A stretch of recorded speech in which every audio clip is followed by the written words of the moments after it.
ஹேனல் fistula இல்லை பவுத்திரம் ட்ரீட்மெண்ட்டுக்கு போகிறதுக்கு முன்னாடி உங்களுக்கு தெரிஞ்சுக்க வேண்டிய விஷயங்கள் ஒரு சிலது இருக்குது. அதை பற்றி தான் இந்த வீடியோவில் நம்ம பார்க்க போகிறோம். வணக்கம், நான் doctor Anand, surgical oncologist and laparoscopic surgeon. Number 1, நீங்கள் ஒரு ஸ்மோக்கராக இருந்தீங்க அப்படின்னா கட்டாயம் ஸ்மோக்கிங்கை இம்மீடியட்டாக ஸ்டாப் பண்ணணும். இப்படி பண்ணல அப்படின்னா உங்கள் சர்ஜரிக்கு அப்புறம் உங்களுடைய புண் ஆறும் தன்மை குறையும், திரும்ப அந்த ஹேனல் ஃபிஸ்டுலா வரதான வாய்ப்பு இருக்குது. நம்பர் 2, டயபெட்டிக் பேஷண்ட்டாக நீங்கள் இருந்தீங்க அப்படின்னா பிளட் சுகரை ரொம்ப ஸ்ட்ரிக்டாக கண்ட்ரோலாக வச்சுக்கணும். Throughout the period of சர்ஜரியும் சரி, சர்ஜரிக்கு அப்புறம் இருக்கிற ரெக்கவரி பீரியட்லையும் சரி, ஃபியூச்சர்லையும் சரி, இதை நீங்கள் பண்ணீங்கன்னா தான் சர்ஜரிக்கு அப்புறம் உங்களுடைய wound ஹீலிங் பெட்டராக இருக்கும், திரும்ப வரதான வாய்ப்பு குறைக்கலாம்.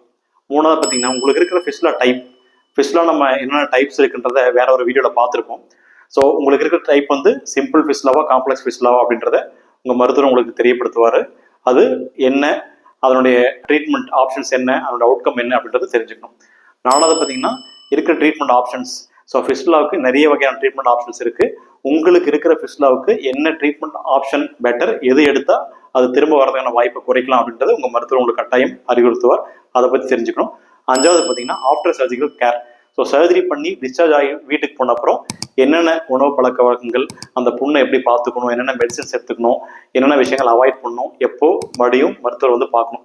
இந்த 5 விஷயங்களும் கட்டாயம் நீங்கள் சர்ஜரிக்கு முன்னாடி தெரிஞ்சுக்கிட்டீங்க அப்படின்னா சர்ஜரிக்கு அப்புறம் உங்களுடைய போஸ்ட் ஆப்ரேட்டிவ் பீரியட் வந்து ரொம்ப பிரச்சனை இல்லாமல் இருக்கும். ஸோ இந்த தகவல் உங்களுக்கு மிகவும் பயனுள்ளதாக இருந்திருக்கும்னு நினைக்கிறோம். இதே போல் ஃபிஸ்டுலா பற்றி நிறைய வீடியோக்கள் நம்ம பேசியிருக்கோம். ஒரு 20-25 வீடியோ பேசியிருக்கோம். உங்களுக்கு ஃபிஸ்டுலா பற்றிய அனைத்து A to Z எல்லா தகவலும் அதில் இருக்கும். நம்முடைய சேனலில் போயிட்டு பிளேலிஸ்ட்டில் ஃபிஸ்டுலா அப்படின்னு டைப் பண்ணிங்கன்னா அந்த இன்ஃபர்மேஷன் எல்லாமே உங்களுக்கு கிடைக்கும். இதே போல் வேற ஒரு முக்கியமான தகவலோட இன்னொரு காணொளியில் சந்திப்போம். நன்றி, வணக்கம்.